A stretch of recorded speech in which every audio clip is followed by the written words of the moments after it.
да може да вебинар порелевантни информации, односно примери. Би ве замолила во четот да ми пишете во која дејност работите, можеби колку долго го имате бизнисот, за да може нели да сета содржина ја прилагодам во однос на тоа. Првично би го користеле четот за комуникација, на крајот секако имаме прашање, може да се уклучите и со разговор во текот на вебинарот. Го препорачувам четот за да не се прави прекини, одвлекување вниманието на останатите учесници, меѓутоа на крајот во тие 10 на 15 минути кои што ќе ги оставиме, секако дека имате простор и да се вклучите доколку така ви е полесно. Јас практикувам да започнам на време, така да ќе започнуваме полеска. Користете го четот да ми кажете, како што споменав, што работите, односно во која дејност ви е бизнисот, колку долго, или ако некој од вас има само идеја, тоа исто така би ми користело да знам дека нели е на почеток и може би размислува, затоа што верувам дека некој од содржините ќе може да ги искористиме како примери во таа дејност, па ете да му ја олесниме работата на некој начин. Денешната тема, како што нели веќе знаете, видовте и некои малку информации можеби и ги прочитавте. Во најавата е дали ви расте продажбата или само Инстаграмот. И ако е летен период и сите некако постануваме мрзеливи, одлучив да го направам овој вебинар во јули, затоа што ако денес сте тука и ако го следите овој вебинар, тоа апсолутно ви покажува колку сте сериозни во врска со вашиот бизнис, заради тоа што нели на близу 40 степени, кога сите можеме да бидеме некаде на плажа или едноставно да одмараме убаво релаксирачко попладне да имаме, вие одлучувате да инвестирате час и пол во себе, во своето знаење и со тоа и во вашиот бизнис, затоа што не може да градите бизнис ако вие не ги градите сами бизнис вештините кои што ви се потребни. Јас верувам дека секој од вас има знаење кои што се во дејноста во која што ви е бизнисот, меѓутоа за жал или за среќа, маркетингот и продажбата се вештини кои што му се потребни на секој бизнис и без овие вештини вие не можете да го градите бизнисот. Пак ќе кажам, без разлика колку нас тоа ни се допаѓа или не, едноставно е така да сега бизниси кои што имаат многу подобар поставен маркетинг профил, многу подобра комуникација, на крај се оние кои што просперираат повеќе од оние кои што можеби имаат и подобар продукт и подобра идеја, па можеби и подобар квалитет. Не велам дека не треба да ги има овие работи, меѓутоа апсолутно дали бизнисот ќе успее или не, можеби и пресудно е како ќе се води маркетингот и дефинитивно комуникацијата со клиенти, затоа што тие клиенти нели од некаде треба да дојдат. Сега 6 месеци помина, правиме ретроспектива на тоа што сме направиле во оваа година. Колку сте задоволни или не, тоа е некоја ваша сопствена одлука или оценка која што можете да се дадете. Јас би ви препорачала повеќе да размислувате во насока на тоа колку од целите кои што ги поставивте ги остваривте. Прво, нели, кои ви беа целите ако ги поставивте, колку од нив ги остваривте, ако не, зошто не, ако да, зошто да, затоа што е многу битно да знаеме не само како не сме дошле до нешто и што можеби ни недостасувало, можеби и побитно е да знаеме што сме направиле добро и што дефинитивно мора да продолжиме да го правиме понатаму добро, затоа што многу голем дел од луѓето, особено во продажбата, знаат да бидат критички настроени кон себе и да одбивањето од клиентите го доживуваат лично, па да повеќе се фокусирани на тоа што не е направено добро или што можело подобро. И тоа апсолутно помага, меѓутоа ако вие не го ставате фокусот и на тоа што правите добро и што е она што треба да продолжите да го правите на таков начин, тогаш и оние резултати кои што сте ги оствариле ќе почнат да паѓаат, односно она што ви е некако најсилната алатка во продажбата ќе почнете да ја губите едноставно затоа што не и давате доволно значење и доволно внимание во комуникацијата. Па ајде да започнеме, нели, да бидеме конкретни. Каде сме сега ние во приказната, односно да каде сме во моментот, јас веќе почнав да разговарам, меѓутоа јуни 26-та го имавме вебинарот, се надевам дека дел од вас беа, од лајкови до клиенти, каде што зборувавме како да го добиете вниманието, како да ја изградите довербата онлайн и како да ги привлечете вистинските луѓе. Иако вебинар како вебинар сам по себе каде што се работи за 50 на 60 минути, нели, комуникација не целосното решение за да можете да ги научите сите овие работи, особено со социјалните медиуми кои што постојано се развиваат, се надоградуваат, не сте само на една мрежа, па проширувате на други мрежи, постојано треба да го учите и тој, да речем, техничко-комуникацијски дел, што алгоритмите во одреден момент повеќе сакаат или прифаќаат и што повеќе споделуваат. И ако кажеме дека тогаш поставивме некоја основа како на Инстаграм да комуницираме за да може да дојдеме до клиенти, следбеници, да добиваме нови фоловерси, или барем нели кои се инструментите за тоа да се прави, денес ќе разговараме дали и како продажбата може да расте од тие фоловерси кои што таму ги имаме. Ќе се задржиме на структурата на разговорот со клиентот, кои се најдобрите, односно како да пристапиме кога ќе добиеме, ќе размислам, и како да направиме фоллоуап кој што добива одговор. Малку делува дека се елементи во различен дел од продажниот процес, меѓутоа овие се можеби и суштинските, затоа што ако разговорот има структура, можеби не секогаш ќе го кажете вистинскиот збор во вистинското време и на вистинското место, меѓутоа ако имате структура, ќе постои свесност до каде сте и ќе знаете кој тип на енергија, кој тип на однесување во тој одреден момент е најсоодветно да го направите.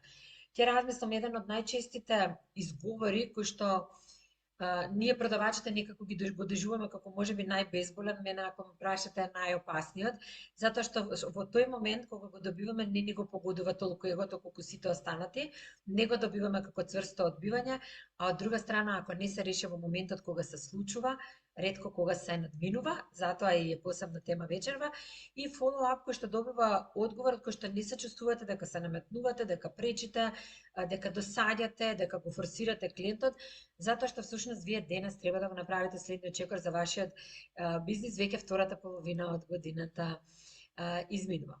Верувам дека ова ви е познато сценарио, имате следбеници, имате содржина која што добро изгледа, користите современи алатки, убав речник, убава комуникација, имате убав производ, квалитетен производ, иновативен, различен, меѓутоа на крајот на месецот бројките ги нема или не се сопаѓаат. Кога ќе погледнете колку енергија трошите, каква содржина објавувате со тоа што се случува, односно колку продажби имате од тој канал, едноставно доаѓате веројатно до некогаш и до прашање па дали ова вреди. И барем јас доаѓам многу пати, затоа што често пати се случува да содржина која што сум сметала дека ќе биде многу посилна, помине незабележано, а содржина која што ми била ајде да малце се подсетиме, да малце нели надоградиме на тоа што го има, да има многу подобар ефект. И сето ова има причина зошто и како, меѓутоа едноставно социјалните медиуми се малку едностранна алатка за комуницирање заради тоа што вие директниот фидбек не го гледате. Вие дури кога ќе видите дека содржината има прегледи, сметате дека многу луѓе виделе дека тоа е добро, често пати може да се случи да реакцијата ја нема на крај кај клиентот, затоа што сето тоа убаво, фино е, да, супер, ова дури можете да добиете и лайк. Ако добиете коментар, веќе е нешто конкретно, ако добиете шер, ако добиете се, веќе е нешто конкретно, меѓутоа можете да добиете лајкови на содржината, а да тоа не ве доближува до до таа публика како ваш клиент во моментот. Затоа ќе започнеме нели детално да навлегуваме. Она што сакам да ви го кажам и да ве охрабрам и да ве пофалам, иако не ве знам сите лично, некој веројатно од вас и ве знам, е да си дадете кредит дека веројатно не е до производот. Особено ако има други производи слични на вашите кои што работат, кои што функционираат, можеби дури не на нашиот пазар, меѓутоа на соседни пазари во други земји, веројатно не е до производот. Веројатно не е и до цената. Велам веројатно затоа што во некои помали случаи може да биде. Може да вашата цена е прениска едноставно, па да тоа делува дека нудите неквалитет. Може да не е превисока да е цената, соодветно да е начинот како е презентирана цената. Меѓутоа најверојатно не е и до цената и најверојатно не е ни до алгоритмот. Не е дека алгоритмот ве мрази или не ве сака вас, алгоритмот едноставно ја форсира содржината која што ја смета дека е поинтересна за публиката, а ја банира, условно речено, односно ја намалува видливоста на содржина која што не е атрактивна, затоа што на крај мора да имаме во предвид дека кога ја подготвуваме содржината, сите тие социјални медиуми првенствено се наменети за да го забавуваат следачот, за да му даде содржина која што ќе го анимира и што е можно подолго да го држи во апликацијата. Не е тоа рекламна платформа и вие не сте рекламна агенција. Во она што е значајно, каде најчесто се случува големата разлика, е да се направи преминот од интересно ми е до го купувам. Ова често се случува со иновативни производи, особено ако имате убави припреми, убави слики користите, убаво е тоа средено, убаво изгледа, имате голем интерес и ви велат да, супер, да, ова е супер, да, баш интересно, меѓутоа не велат го купувам. Тоа е затоа што на крај треба да му биде на клиентот потребно, односно да дојдеме да му даде одредено решение на одреден негов проблем. Не го прескокнувам овој дел, ќе го разработиме и веќе сме го начнувале, меѓутоа денес ќе се задржиме на овие 4 точки. Зошто Инстаграмот не продава сам по себе? Ова особено ќе обрнеме внимание на тоа дека не е доволно само да постирате, туку кога ќе почне комуникацијата со говорникот и да знаете што да кажете, како и во кој момент, за да тој интерес го претворите во продажба. Потоа, која е структурата на продажниот разговор, што кога клиентот вели ќе размислам и фоллоуап кој што добива одговор. Значи 75 минути пракса без многу теорија. Почнуваме сега да навлегуваме во детали. Ако случајно немате покрај себе нешто за запишување, сега е моментот да скокнете и да земете, затоа што верувам дека ќе ви дојдат многу идеи и конкретни решенија и за вашиот бизнис и за нешто што можеби што се соочувате во моментот. Да започнеме со првиот чекор, односно најголемото прашање, зошто Инстаграмот не продава сам по себе.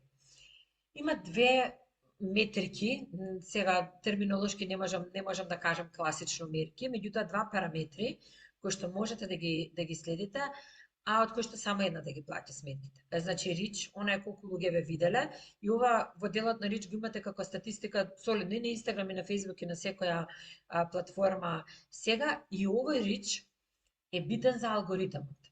Сега, нормално, за да дојдете до повеќе клиенти, вие треба да дојдете и до повеќе публика. Меѓутоа, за да дојдете до конверзија, веќе зборуваме за тоа колку луѓе купиле, ова зависи директно од вас, од вашата комуникација најчесто во DM.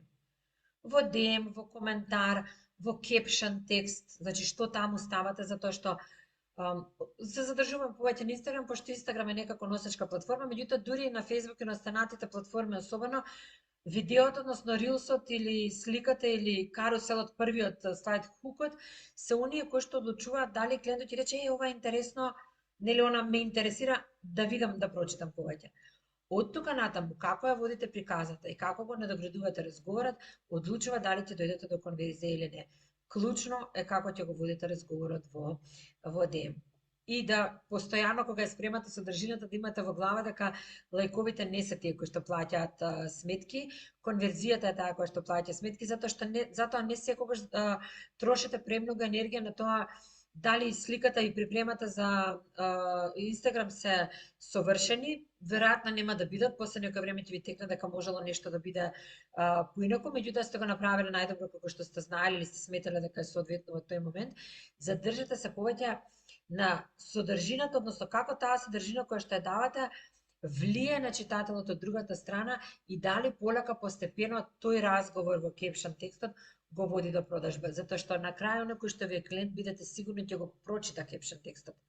Ќе го привлече сликата, меѓутоа ќе купи заради нешто заради содржината која што била, без разлика дали е во следните слайдови или е во 30-та секунда од рилсот или е можеби во кепшн текстот или на крај нормално во нешто ќе го напишете во DM пораката. Еве која е патеката на клиентот и каде застанува, односно каде веројатно губите најголем број од клиентите. Пак ќе кажам, ниту Инстаграм, ниту Фејсбук, ниту било која друга платформа не се наменети за рекламни платформи, затоа вие не можете оваа статистика, ние не можеме оваа статистика да ја видиме, некој би ни било многу лесно. Меѓутоа што се случува? Го гледа постот, уловува еден момент. Затоа е битно да имате една јасна порака во содржините. Уловува еден момент кој што му е интересен, кој што го привлекува да ве заследи или да ја доследи содржината до крај, може би и да лајкне, и тука застанува ако вие не му дадете јасен чекор зошто да купи сега. Сега би сакала малце да размислите, ако имате ливче хартија при себе, да запишете во колку од објавите кои што ги имате, или да се присетите на некоја објава, ве последните 3 или 5 земете ги, ако ви е слободен телефонот, можете нели и да ги видите, на колку од последните објави сте им кажале не само зошто да купат, значи тоа е едно нешто што треба да го видите, зошто да купат, и на колку од нив сте им кажале зошто да купат сега. Тоа е голема разлика и тоа ја прави апсолутно огромна разлика помеѓу силината на call to action-от кој што го давате. И затоа решението не е во ставањето на повеќе постови, туку е во еден структуриран разговор. Ако го правите тоа преку објави, тогаш објави кои што се надоградуваат, каде што содржината се надоврзува една на друга и каде што содржината на крај води до јасен call to action, односно зошто да купи сега. Вториот дел, значи сега навлегуваме повеќе детали, зборуваме за структурата на разговорот. Меѓутоа, пред да продолжам, да кажам која е структурата на разговорот, сакам да дефинираме што е потенцијален клиент, затоа што мислам дека ние, особено кога сме во фаза дека се плашиме од одбивања, од што ќе рече клиентот, па не, он сега само информативно ќе ме праша за цената, па нема да купи се останато што ни се врти во главата. Што е потенцијален клиент? Мене, ако ме прашате, потенцијален клиент е секој кој што се задржува повеќе од 3 секунди на вашиот пост. Ако сте биле од почеток на моите вебинари, знаете дека сум зборувала за оставање на прв печаток, 7 секунди и се останато, меѓутоа на социјалните медиуми 3 секунди не е залудно метриката која што ја дава и самиот Инстаграм. Skip rate се вика на рилсовите. Апсолутно ви препорачувам да ја следите, затоа што самите мерења покажуваат дека 3 секунди е одлуката на клиентот ќе гледам понатаму или не. Тука е линијата. Секој кој што останува во тие 3 секунди и оди на четвртата е ваш потенцијален клиент. Тоа значи дека првиот мост, дали ова ми е интересно, она што го спомнавме на претходниот слайд, значи втората фаза, од го гледа постот во ми е интересно, тука замислете дека е 3 секунди. И не само на Reels. На Reels е лесно затоа што на видеото точно можете да видите каде тие 3 секунди завршуваат. Меѓутоа и кога правите карусел или една слика пост, погледнете што окото ви гледа за 3 секунди. Немајте првиот слайд да е претежок, меѓутоа во првите 3 секунди, затоа хуки или се вели уште и јадица, тоа е реченицата, значи нешто што мозокот наш може да го прими за тие 3 секунди, со кое што ни е доволно за да одлучиме останува ми читам повеќе или не. И секој кој што останува подолго од овие 3 секунди, вие потенцијален клиент. Со секоја следна секунда во содржината, вие го водите до тоа да купи или да остане дека ќе размисли или да купи од друго место. Сега, она што е многу битно е да секогаш кога правите да работите со рамка, а не со скрипта и да ја прилагодите на својот стил. Затоа ви реков да си земете нешто за запишување, ќе се трудам да ви биде малце по-конкретно овој пат. Ова е битно да го запишете за вашиот продукт и за вашиот клиент. Овие 5 чекори. Ова е рамката за секој продржан разговор. За жал нема шанси тоа да се направи нели во еден час, дури и само на оваа тема да се задржиме, затоа јас си правам поцелосни обуки каде што на секој од овие чекори се посветувате како внимание, има и посебни техники кои што можете да ги користите внатре во секој чекор, не само кои што можете, кои што треба да ги користите, меѓутоа ајде прво да ги видиме кои си да ги разјасниме, за да можете нели да се направите слика како тоа да го прилагодите на вашиот бизнис. Прво е поврзувањето. Вашето поврзување со клиентот. И затоа во овој прв чекор вие започнувате со прашања. Иако ако ме прашате, може и цел разговор да го водите со прашање, меѓутоа тоа се доста напредни, да кажам, продажни вештини, не би ви рекла дека морате да го правите сега тоа, меѓутоа на почетокот апсолутно започнете со прашање. Никако со понуда. Дури кога клиентот ве прашува, јас ќе давам сега пример, пошто не ми пишавте за бизнисите, да не гледам, барем не гледам во чатот, ако некој сака да добие пример за својот бизнис, пишете ми во чатот, јас ќе давам пример со обуките. Кога јас добивам прашање за обука, или кога некој ќе ме праша, гледам дека водите социјални медиуми, што поточно работите, значи јас добивам прашање, секако дека ќе дадам одговори, најчесто одговорот е нели помагаме во тоа и ги листам главните работи, затоа што никако не сакам да го бомбардирам, најчесто се тоа 2 до 3 работи, ако морам да кажам 3 работи нели за ситуацијата, ако е за обуките најчесто една реченица, ретко 2, и тогаш поставувам прашање. што работите вие. Нешто вас ви интересира, затоа што него, ако ме прашал, нели, за обуките го интересираат обуките, ако ме прашал за водење на социјални мрежи, ме прашал за водење на социјални мрежи. Што вие поточно работите? Која ви е целта, колку долго работите, кој ви ги прави содржините до сега, дали ви е само овдека профилот, дајте ми да погледнам, затоа што јас сакам да го запознаам клиентот и да се поврзам со него. Прво да се поврзам во однос на тоа дали сум релевантна, да сама некако се направам евалуација, дали јас на тој клиент можам да му помогнам или не, дали мојот производ е вистински или не, и потоа да се поврзам, да него му оставам впечаток и да него го отварам, дека ќе разговараме пред да треба да се донесе било каква одлука. Брзањето со давање понуда, премногу рано, па и во рилсови давање понуда е опасно, во карусел е нешто друго, му создава на клиентот притисок дека тој мора веднаш да донесе одлука. Не често пати велиме дека му создава впечаток дека нешто ќе му тутнеме, и тоа е погрешна терминологија, затоа што нели никој нема да му ги украде парите од џебот. Меѓутоа, она што се случува е дека најчесто во подсвеста нас се случува дека размислуваме од сега треба да донесам одлука. Јас немам доволно информации, не можам сега да одлучам дали ова нели го сакам или не. Втората фаза која што имаме во разговорот е откривање. Го откривате проблемот пред да понудите. Значи, ако на почетокот поставувате повеќе општи прашања за него, како личност, што работите, како, што, нели со што се занимавате, сега аз пак тоа го прилагодувам на мојот продукт, не значи дека секогаш ќе ви биде релевантно.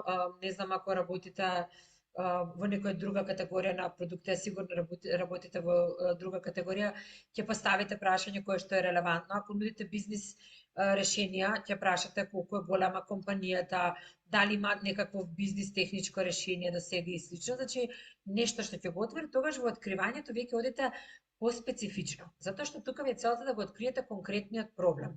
Јас често пати кога разговарам за обуките или за било што поврзано нели во однос на тренинзи и слично, прашувам дали до сега користеле било каква обука, било каков тренер, некој кој што помагал со нешто.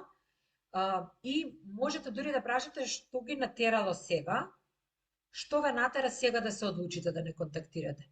Што ве мотивираше, што ве привлече, зависи нели пак од тоа каков е продуктот. Меѓутоа, нешто што ќе ви помогне да откриете која е ситуацијата во моментот и кој е проблемот за кој што они во моментот се свесни. Не значи дека ќе биде само тој проблем, не значи дека тој им е најголем во моментот. Ваша работа е тоа да го откриете во разговорот и ова се прави преку прашање и преку разговор. Многу е битно слушањето, затоа и претходниот вебинар зборувавме, сега само ќе ве потсетам, слушаме 70% од времето, а говориме 30%, и од тие 30% од кои што ги говориме, 70 до 80% или барем половина од тоа треба да бидат прашања, а другата половина може да биде парафразирање на оно што клиентот ви го кажал, ако добро ве разбрав, или што точно мислевте со ова, може ли да ми кажете повеќе за ова, за да добиете дополнителни информации, и само 30% од времето ние разговараме, затоа што клиентот е тој кој што е битен во оваа приказна. Најмалку сме ние, уште помалку е продуктот, цената на крај нема да игра голема улога ако ја дадете вредности, ако вредноста е јасно видлива. Дури кога ќе ги направите овие 3 чекори, значи се поврзувате со клиентот, ги откривате потребите, он веќе почува да е стекнува да вербата кон вас, го слушате, уште повеќе се смирува, затоа што знае дека е слушнат и разбран и си вели, окей, нема ме брза никој да донесам одлука, добивам информации, разговарам, ме слушаат, се трудат да разберат кои ми се потребите, тогаш преминувате на поврзување со решението кое што вие го имате и тогаш вие го поврзувате понудата со нивната болка. Можете дури да им речете, знаете, на почетокот не бев сигурна дали ова е решението за вас или нешто така, значи тоа знае да го засили разговорот, но откако ми кажавте дека, и туку употребувате нешто што клиентот навистина ви кажал, еве јас ќе кажувам од моје искуство, значи не бев сигурна дали оваа обука е за вас, меѓутоа откако ми кажавте дека 2-3 години се трудите со содржина на социјалните медиуми, гледам дека ви е добра и дека имате интерес, а немате продажби колку што сметате дека имате, тогаш верувам дека обуката ќе ви помогне, токму заради тоа што, и ако сакате да бидете конкретни, јас би рекла, Во модул 4 и 5 ќе научите тоа и тоа. И ова е начинот на кој што вие директно го поврзувате решението со неговиот проблем. Не му листате што се има, не му ги листате сите карактеристики, никако не му ги листате сите технички спецификации. Му го кажувате само она што е релевантно за него во тој момент. Затоа што веројатно многу од работите од вашиот продукт ќе бидат релевантни за тој клиент. Меѓутоа не е се релевантно сега. Во моментот него му се најбитни тие 1 до 2, можеби 3 работи. И моја препорака ви е да не одите со повеќе од 3. Секогаш кога ќе се уловите дека зборувате дека сте набројале нешто повеќе од 3 ставки, престанете. Многу е, мозокот не ни прима на тој начин да може да не бомбардира некој со информации и да сето остане запаметено и да има ефект. Некогаш кога кажувате помалку, кажувате повеќе. И на крај за затварањето, она што знам дека многу од вас ќе почнете да се нечкате, тоа не е наш збор, меѓутоа не можам да ви го додавам поинаку, каде што губите храброст, е да прашате директно и да почекате. Не почекуваме заради неколку работи, стравот од одбивање, стравот дека не сме кажале се претходно, стравот дека не сме биле доволно јасни, стравот дека цената ќе му изгледа голема, многу од тие работи. Меѓутоа, ако сте ги направиле овие чекори како што треба и сте оделе систематично, дури да не сте ги кажале совршените зборови во моментот, ако сте успеале да го поврзете решението со болката, значи да го освестите проблемот, да го идентификувате, да зборувате за него, да го поврзате со решението, тогаш вие веќе сте успеале да дадете вредност со која што на крај клиентот ќе споредува цената. И тоа е доволно за да он може да почне да размислува за одлуката. И немојте да се плашите од тоа што ќе дојде после тоа и немојте да се плашите од тишината. За тишината има посебни лекции, модули за кои што може да се зборува, меѓутоа нешто што ствара најголем притисок во разговорот е тишината. Вие научете се на неа, научете се дека тоа е природно, дека тоа ви е алатка, затоа што од друга страна тишината создава притисок за да се даде одговор, меѓутоа не создава притисок за да се одлучи во моментот. И клиентот има избор. Тој не мора кога вие ќе кажете што мислиш за ова, спремен ли си да продолжиме понатаму, ви ги имате ли сите информации или ви треба уште нешто, тоа може да го прашате пред да дадете цената. Кога ќе прашате директно, купувате ли, и кога ќе почекате, вие исто така на клиентот му давате можност да ви каже па не, би сакал уште да размислам, нели магичната, или па не знам, се ми звучи убаво, ама не сум уште сигурна. И тука ви имате простор да прашате повторно. Зошто, како, што се случило, да видите кои се информациите, можеби кои што недостасуваат и на крај да одите понатаму. И сега јас многу од примерите веќе ги кажав, затоа што сакав дека ги гледате сите да добиете слика. Сега само ќе искористиме дополнително примери. Кажи ми со што се занимаваше одлично прашање ако работите со бизниси, нели, ако е физичко лице веќе нешто друго. Што ви е најголем проблем во моментот, што ве привлече, тоа се прашање за поврзување, во кое што создавате всушност убава атмосфера за да клиентот се чувствува слушнат. Во откривањето, дополнителен пример кој што можете да го искористите е кој е твојот најголем предизвик во моментот со, не знам, еве, водењето на социјалните медиуми или со продажбата, зависи за што разговарате, и тука слушате, не само што климате и давате впечаток да го слушате, туку и запомнувате работи кои што ви се релевантни за клиентот за да го откриете, нели, проблемот кој што го има. Во слушањето не прекинувате, не додавате, не дополнувате, не предлагате се уште, и кога прашувате, чекате да заврши за да прашате, аха, значи она со кое што најмногу се борите во моментот, или кое што ви е најголем проблем, што ви е најтешко, што најмногу ви троши енергија, тоа и тоа така ли е? Затоа што ако клиентот не се докажал има уште нешто, кога вие ќе го поставите прашањето на таков начин, тој ќе ви дополни и ќе ви каже што уште е она кое што му треба или му е битно да ви го каже. Потоа доаѓа поврзување, тука ја поврзувате понудата, рековме, можете да почнете со токму тоа го покривам, еве зошто е релевантно, баш заради вас, можете да речете, супер, баш затоа што ми кажавте дека ова ви е проблем, верувам дека ова ќе ви помогне, и особено при преврзување на понудата со продуктот, користете го зборот помогне, затоа што тоа е за тоа дојден. Не зборувате за продуктот директно како продуктот, технички аспект, не го фалете, мојот продукт е одличен и слично, само направете поврзување на неговиот проблем со помошта која што вие можете да му ја дадете. И ако сакате примери за меки затварање, имате еве уште неколку. Дали ти одговара ова? Спремен ли си да започнеме? Кога сакате да започнеме, исто убаво прашање, затоа што не добивате да и не на дали си спремен, туку кога сакате да започнеме, нели, во смисла, кога одите во туристичка агенција, вие да прашате за аранжманот и они ве прашуваат кој термин повеќе ви одговара, веќе во вашата глава подсвесно се создава впечаток дека па вие сте одлучиле, затоа што се ви се допаднало што сте разговарале, вие сте одлучиле дека ќе одите и после овие прашања направете пауза. Не дополнувајте, не објаснувајте и никако не се извинувајте, не се правдите. Сега ќе ви оставам минутка да и јас нели се напијам вода, ќе направиме кратка вежба да си напишете ваша реченица за затварање.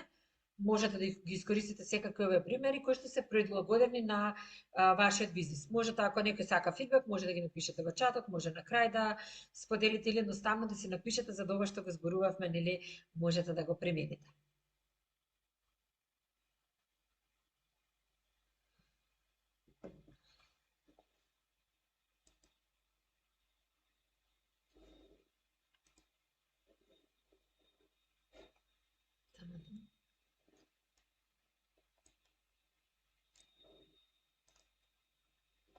Сега, вие сте го поставиле прашањето кога сакате да започнеме и клиентот ви вели па не сум уште сигурна, знаете, сакам уште малце да размислам. Што најчесто правите во овој момент? Сакам само да се подсетите и да размислите што најчесто правите и како реагирате, меѓутоа исто така да размислите и кои чувства ви се пробудуваат, како се чувствувате во моментот кога ќе го слушате ова, затоа што една од најважните работи кога разговараме за приговорите кои што клиентите ни ги даваат или изговорите зашто не сакаат да купате, чувството кое што нас не се создава, затоа што тоа чувство многу влијае на тоа што ќе кажеме и уште повеќе на тоа како ќе го кажеме. Она што е битно кај приговори, изговори или причини за некупување, да знаете е дека не речиси никогаш не значи не. Најчесто значи една од овие три работи. И ќе зборуваме за нив и што можете да направите. Прво, клиентот не е убеден во вредноста која што сте му ја дале, значи оној дел на кој е проблемот и дека вашето решение ќе го реши тој проблем, или уште потешко ако сте почнали веднаш со презентација, не е убеден прво дека тоа што му го нудите вие како решение вреди за тие пари кои што треба да ги дадем, меѓутоа не само пари, често пати тоа е и време, и напор, и други ресурси кои што мора да ги вклучи, така да не размислувате само од аспект на цената. Има некој сомнеш кој што не е кажан, може да не ви верува вас, може да не му верува на решението, може би едноставно има лошо искуство со слично решение и го пресликува на вас, и може да биде дека нема итност во одлуката. Она што рековме, зошто да купи сега? Ако проблемот сте го разговарале, а не сте го донеле во свесно ниво и не сте го направиле толку голем колку што е голем, најчесто итноста за донесување на одлуката нема да се случи сега. Нема да има. Ќе се случи кога некој или нешто ќе му воочи на клиентот дека овој проблем кој што го има, сите имаме многу проблеми за кои што не сме свесни или потреби кои што не ни се задоволени, меѓутоа едноставно во одреден момент не ни прават некој ниво на незадоволство, да не зборам веќе за фрустрација и слично, за да веднаш ги решаваме. И некои се нели поприоритетни од други. Така и овде. Ако не видел дека овој проблем му е приоритетен во моментот, ако не видел која е цената на одолжувањето на одлуката, која е трошокот кој што го има за да остане таму кој што го има, тогаш нема да донесе одлука сега. Јас ќе ви дадам за пример малку подоцна, затоа што моите програми одлично се вклопуваат во тоа како многу лесно можете да изгубите клиенти ако не го направите тоа. Кога клиентот не е убеден во вредноста, што правиме? Најчесто причината е дека производот не е поврзан со нивниот конкретен проблем, сте зборувале за карактеристики, а не за резултати. Значи, вие сте го блоцирале проблемот, јасен е проблемот, меѓутоа наместо да му зборувате за решението кое што вашиот продукт ќе го направи, вие сте му зборувале за карактеристиките. Ако давам пример со моите обуки, тука ќе биде дека јас наместо да зборувам за резултатот кој што ќе го има, ќе научите како да водите продажен разговор за да затварате многу повеќе клиенти, ќе научите како да се чувствувате удобно кога клиентот ќе ве одбие, како дури кога клиент ќе ве одбие да лесно, едноставно, на убав пријателски начин го водите до тоа кое е решението и слично. Нели, ако не ги поврзам предностите кои што би ги добило до буката со она што него му е реален проблем во бизнисот, апсолутно не ја гледа вредности и размислува па зошто, не само што размислува зошто да ги дадам парите, туку едноставно размислува па и уште треба да трошам време, а што јас ќе добиам од тоа. Во таа ситуација, кога ќе ви се случи дека не е убедена во вредноста, значи ќе ви рече, па не знам, не сум сигурна дека стварно ова не сум сигурна дека стварно ќе ми го реши проблемот, тогаш најчесто треба да се навратите уште еднаш на тоа како сте ги поврзувале проблемот на клиентот со решението и да се на некој начин извините, иако јас не сум човек што вели дека треба да се извините, меѓутоа да му кажете да, извинете, јас можеби пребрзо преминав преку тој дел, не ви ги покажав сите целосната обука, ајде да погледнеме уште еднаш и вие ќе го навратите на тој момент или да се надоврзате на нешто конкретно. Да, вие ми рековте дека немате многу време да следите, дека имате 10 на 15 минути, она што забораве да ви го кажам дека точно толку ви една лекција во обуката, со вашето темпо вие би можеле една лекција дневно, отприлика еден модул неделно, тоа е препорачаното темпо за да видите вистински резултати и промени во вашиот бизнис. Че неговиот конкретен проблем со деталите кои што сум ги имала околу приговорот, јас ги користам како дополнителни информации за да ја пренесам вредноста на мојот продукт. Втората фаза е ако има сомнеш, односно втората причина ако има сомнеш кој што не е кажан, тука е малку потешко, затоа што веројатно се работи за, не знам, цена, страв, претходно лошо искуство и не го кажале гласно. И ако ви рече, па не знам, навистина не ми треба време да размислам, не можам да одлучам, тука не ви помага ништо друго освен директно прашање. Секако ве разбирам, ова не е одлука која што треба брзо да ја донесете, не брзете, немате потреба да брзете, зашто сакате да размислите? Што ве двоуми? Јас го сакам многу што ве двоуми, затоа што тогаш добивате многу конкретен одговор. Да, а што ве спречува или што е едната работа што можеме да ја отстраниме сега, за да сте спремни веднаш да започнете. Повторно ова треба да се прилагоди, да се стави во контекст на продукт, меѓутоа, ако тоа едно нешто не беше, што е тоа едно нешто, нели, која е пречкава сега, што ако таа ја нема, може веднаш да започнете.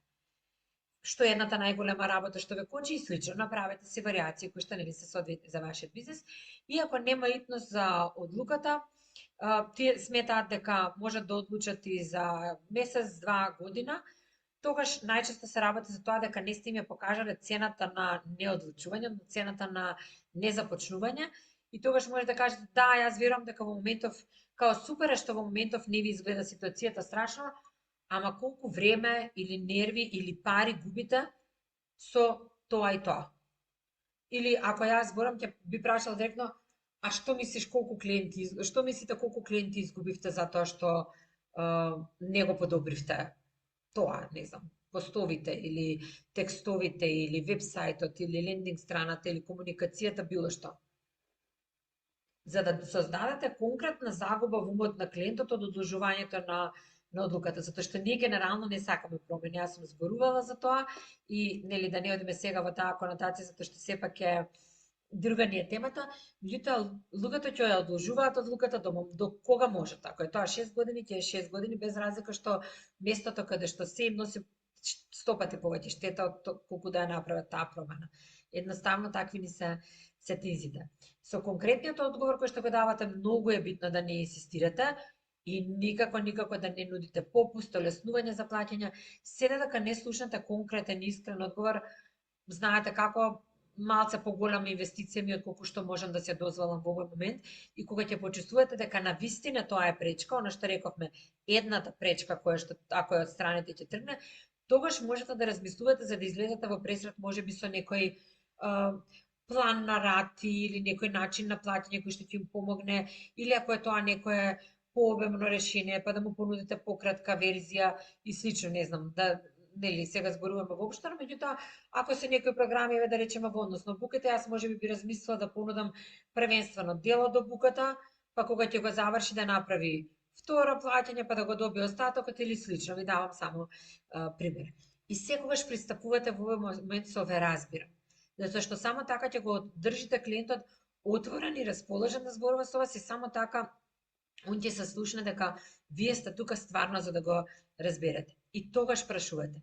Има ли нешто конкретно за кое што се уште размислуваш? Има нешто конкретно што те кочи? Зашто би сакале да добиете повеќе информации? Што сакате да проверите и се останат? И потоа само чекате. Слушате и не дополнувате. Ова е место во кое што апсолутно не ви е дозволено да прекинувате. Кога ќе го направите тоа, ќе видите дека, нели, кога ви реков ќе размислам, ви реков да си ги приметите и чувствата кои што ви се случуваат во тој момент и кога ќе го направите ова на овој начин, најчесто ќе видите дека и не било толку страшно. Проблемот можеби и не е толку голем. Некогаш е можеби само нешто техничко кое што сака клиентот да се отстрани пред да може да започне. Има започнато можеби нешто друго кое што сака да го заврши.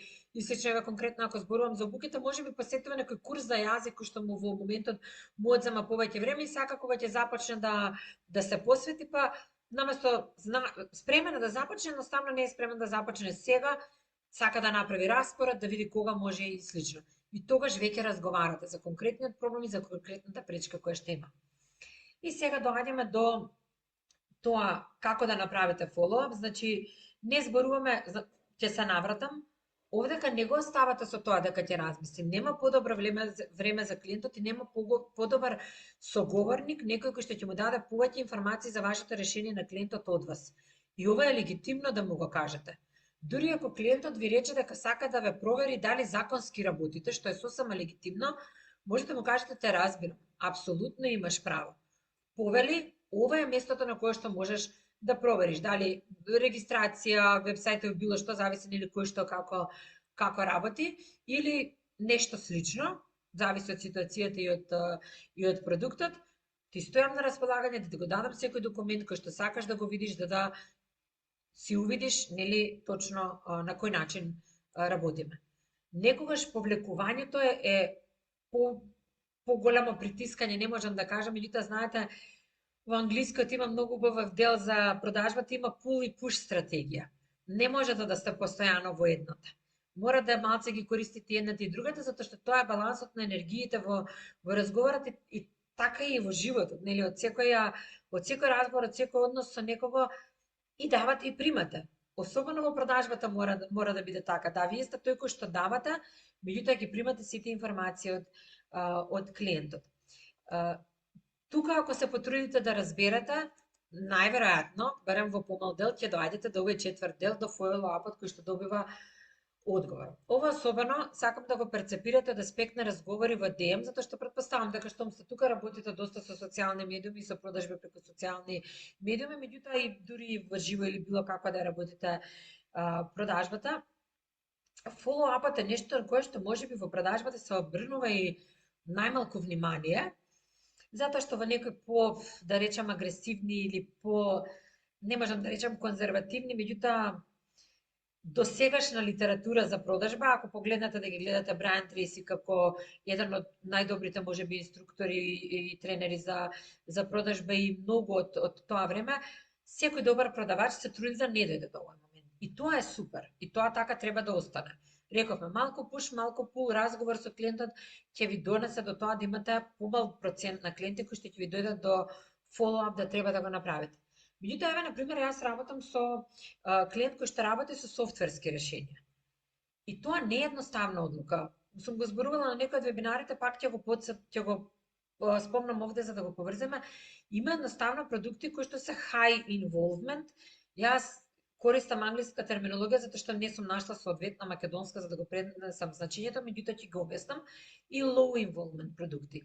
Low involvement продукти се продукти за кои што не размислувате премногу и не се чувствувате, не ви се многу битни кога ги купувате, не се од суштинско значење за вашиот живот. И сега исто така е битно да знаете дека градењето на бренд помага да продукт кој што е low involvement прерасне во high involvement. И таков пример се сите козметички продукти, таков пример се сите брендови кои што ги користиме само затоа што брендот е тој, а се за секојдневна употреба. Не знам, не само од храна заради квалитетот, него дури и Палома марамиците, јас ги кажувам, често се толку добар бренд за да брендот се вика, еве Кока-кола ќе ја кажам, Кока-кола е исклучително low involvement продукт ако го гледате по технички спецификации. Тоа е освежителен продукт и ако се држиме до таа категорија ќе напишете милион.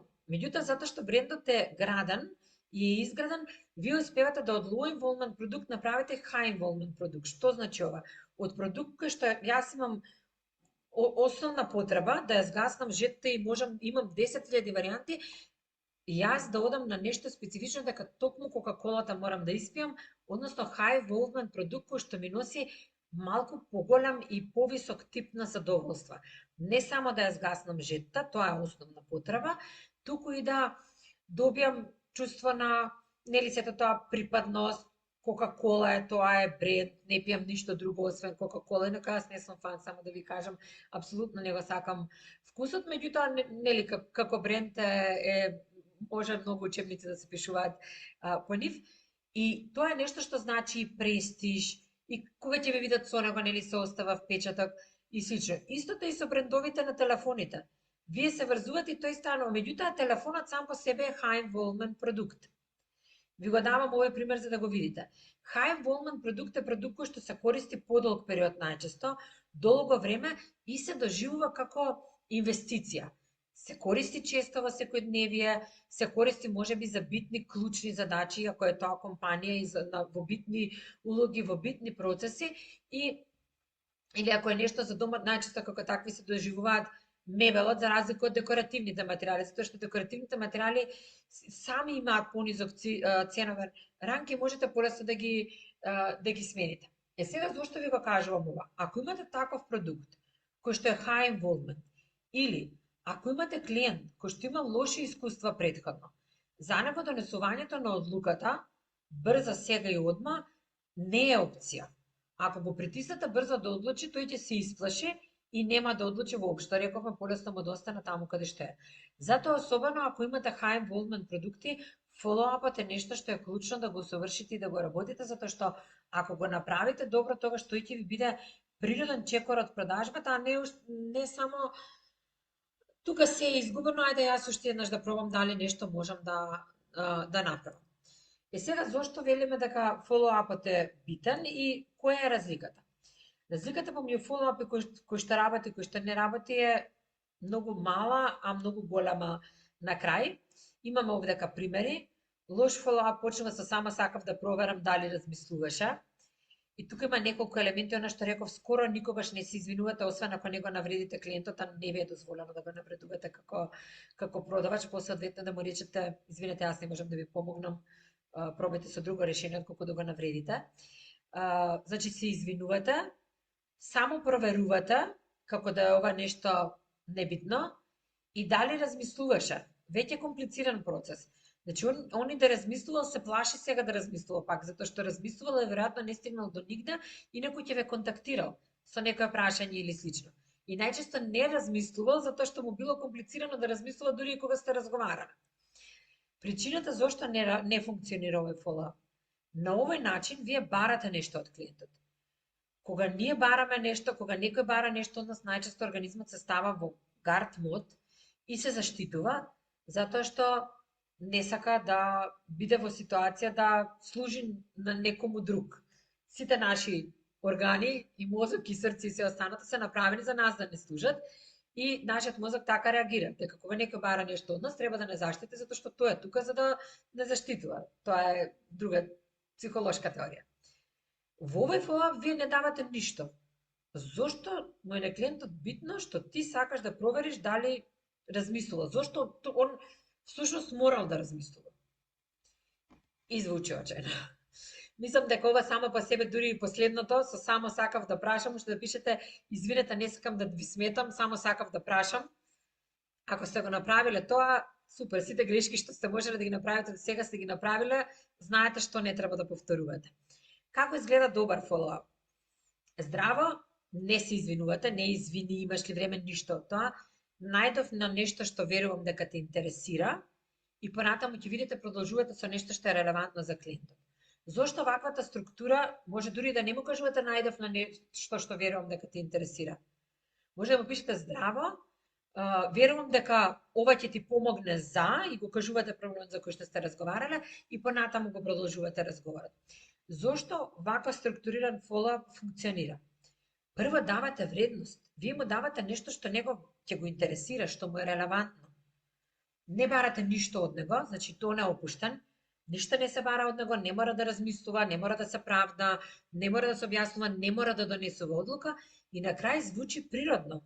Вие му давате него нешто што верувате дека ќе го интересира, нешто што можеби не сте го имале во моментот кога сте разговарале, не сте се сетиле, не е битно, меѓутоа нешто што е релевантно за него. И ова се буквално само тие три елементи кои што на крај прават огромна разлика во тоа да со првиот верувам дека ако сте го користеле и супер ако некој може да сподели искуство, ако го користел да ни каже дали воопшто имало одговор или некаква реакција или не. И да вториот кој што ќе го пробате, да видите на кој начин клиентите ќе реагираат. Апсолутно ни по едниот ни по другиот не може да се случи, да, баш мислев да те барам, знаеш, сакам. Не, тоа не се случило, затоа што ако мислеле ќе се случиле. Сега која е структурата, односно како го правиме фоллоуапот?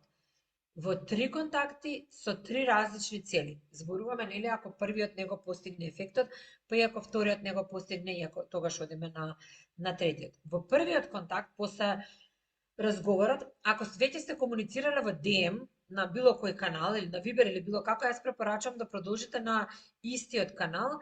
Ако било на телефон, препорачувам да биде порака, а не да се јавувате, затоа што обично луѓето кога разговараат за купување на нешто и кога човекот им се јавува, сега јас се ставам нели во улога на купувач, ако мене ми се јави некој со кој што сум разговарала за продажба, првата асоциација која што ќе имаме и ме бара за да му кажам што сум одлучила, јас не сум спремна да одлучам и ќе го одложам тој разговор на еден или друг начин. Веќе на мозокот му кажувам штити се, не сакаш да одлучуваш, штити се. Затоа препорачувам да биде порака, за да може клиентот без притисок да види дека имате поинаква намера. Вас секако ви одлуката да се одлучи да купи, меѓутоа штом сте тука, сакате да се одлучи да купи на за него природен начин, водејќи го и давајќи му решение за неговиот проблем. Не само затоа што вас таа продажба ви е потребна. Затоа во првиот контакт го сумирате разговорот, као супер мило ми е што разговаравме, ако сте се виделе, или ако сте разговарали и останал разговорот некако во ден недовршен, тогаш наредниот ден, Даниела, навистина ми е мило што вчера разговаравме за обуките и што имав можност да ти дадам детали, да ти кажам како обуките може да ти помогнат точно за твојот бизнис, како сакаш да продолжиме понатаму. Не мора да кажете. Значи, никако не ви препорачам да кажете дали си спремна да купиш во првата порака на тој начин, меѓутоа како сакаш да продолжиме понатаму.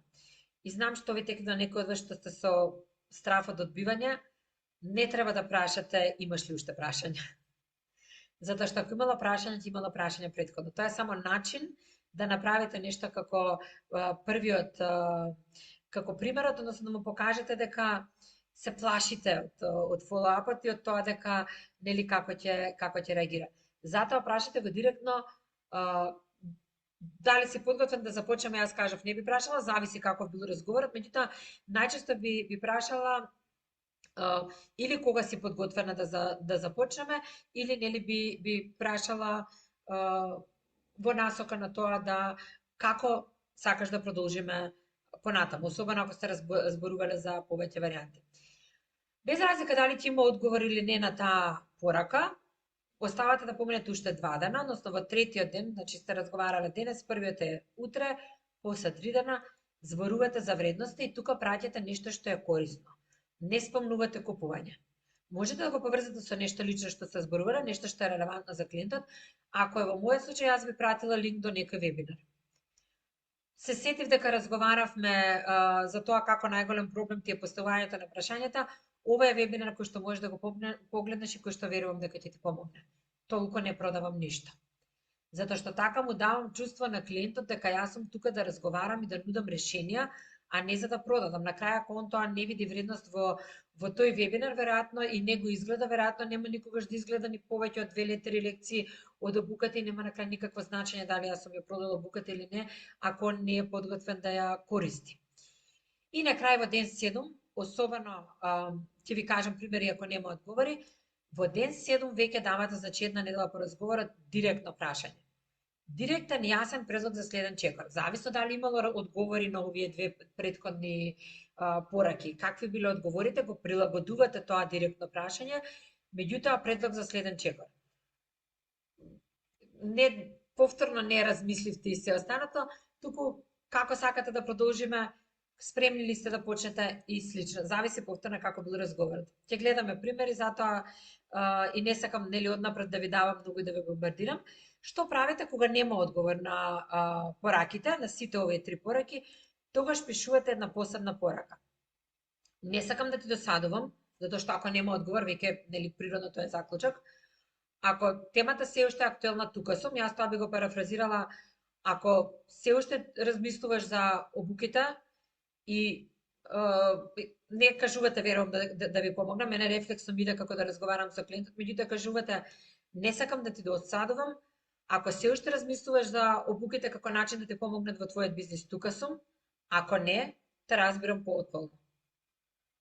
И немојте премногу срдечен поздрав и се останато, оставете блиско, затоа што најголем дел од луѓето кога ја добиваат оваа порака, и дури ќе ви се случи да оваа порака добие најголем одговор, затоа што само со оваа порака он добива конкретно чувство дека нешто губи и со оваа порака, као не сакам да ти досаѓам, ти се откажа од ова, сега се откажувам и јас од тебе, рефлексно ни викаат, ама не, чекај, јас не сум се откажала од себе, не сакам ти да се откажеш од мене.